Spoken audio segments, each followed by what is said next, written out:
Okay, here we have a 2012 BMW 528i, and here this is actually a turbocharged four-cylinder engine, and this is part of BMW's newer family of engines where they have a four-cylinder, an inline six-cylinder, and then a V8 that share some common components.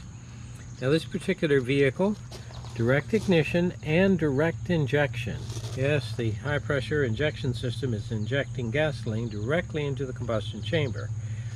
And this allows BMW to operate there with that stratified charge concept and precisely control emissions and improve fuel economy. Adds to the complexity of the engine, but pays off there in performance, fuel economy, and emissions control.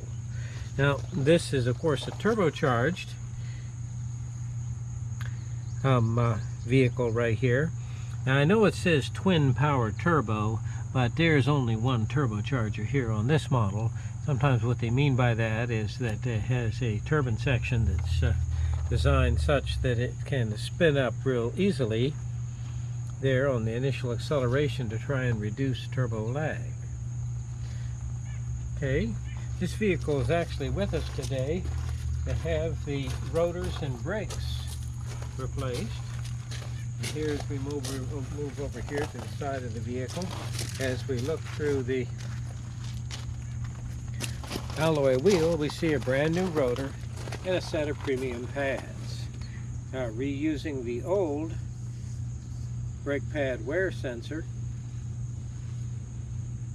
So the only thing that's actually replaced is the rotor and the brake pads, and of course extracted some brake fluid and added some fresh brake fluid.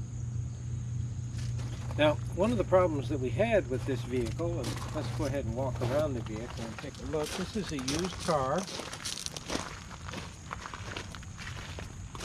It passed inspection but had a considerable pulsation as you pressed on the brake, and of course the fault being a slight warpage of the front rotors. The front rotors, or the front brakes, absorb the majority of braking energy here on a car as the weight of the vehicle is transferred forward during hard braking action. Here, this vehicle was equipped with wheel locks. The shop was able to get the wheel locks off the front using an air chisel, and as you can see, their attempt in the back failed. Now that's going to be a problem because, as you see, this wheel lock is torn up real good. So now it's going to be hard. Even if I found the wheel lock or I had a universal key set, it's going to be very, very difficult to remove that. And as you can see, I didn't do any favors there to my painted aluminum rim.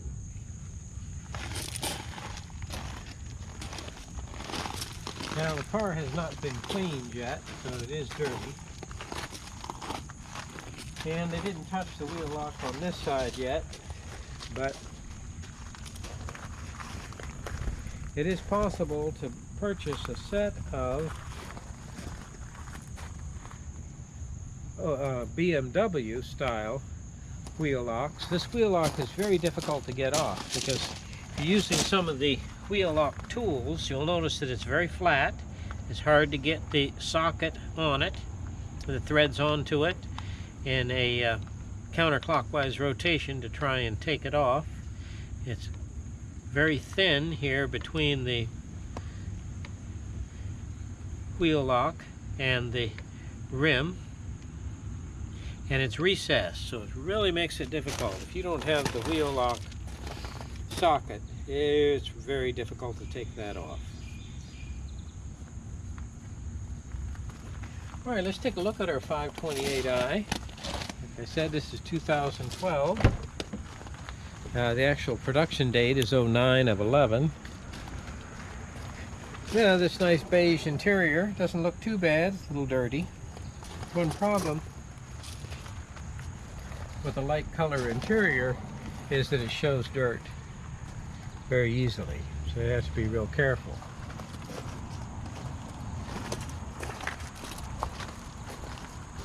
Now as we take a look here, we do not have a spare tire. This is strictly run flat tires, and here we see the compartment there for the battery, but there is no spare tire. And that's true on a lot of late model cars, not just BMW.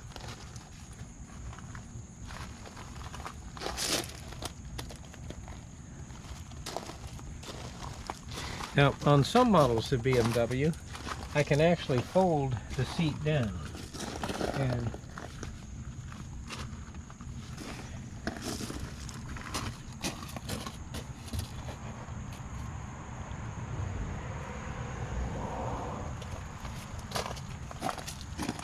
that is a nice feature, that I can really expand the size of the trunk there for moving any type of cargo.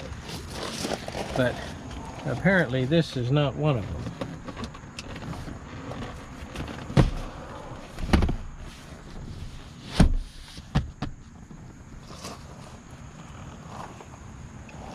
When driving this car, the little 4-cylinder turbocharged engine feels kind of like the normally aspirated 6-cylinder, so it feels pretty good.